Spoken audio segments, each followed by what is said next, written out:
You know, the most cultivated people during the old regime were the kings. Actually, they had the best teachers only for them. They could speak very different languages. They were able to make music, to dance. They were warriors. They had a military training. Actually, they were very important people, very cultivated people, and a good bunch of them, they believed in these enlightened ideas. Perhaps they didn't want to stop being absolute monarchs, but they believed in progress and they believed in happiness for people. So they tried to implement different of these enlightened ideas.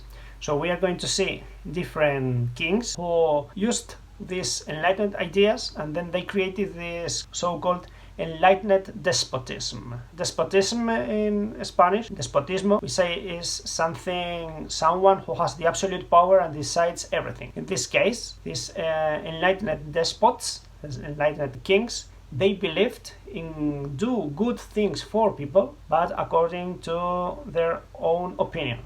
We said everything is for the people, but without the people. So they won't let people think by themselves, take decisions by themselves.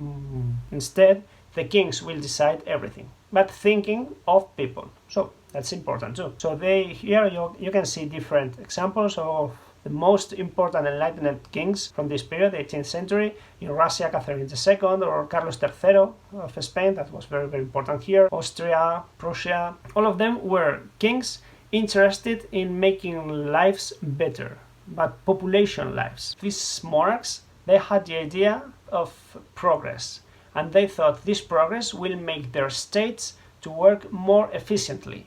So their countries will be more powerful if their subjects, their people, are more educated, more cultivated. Because more cultivated people is supposed to be more productive people. So the country will be more and more productive. And that's right. So if you see, one of the greatest economies is for example, nowadays is Japan. Japan is the third economy in the earth. It is a very small country, a lot of people, and no resources. They have no resources at all. If you compare with China or the United States, these two very big countries, very greatly populated countries, they have a lot of natural resources. They have oil, they have gas, they have coal, and they produce a lot. And in Japan they have nothing. Actually, they import the energy, they import raw materials, they must import everything. And they are the third economy in the earth. How can it be possible? Because of population. Population is very highly skilled. So they specialized in producing very advanced technology. And you know, that's expensive.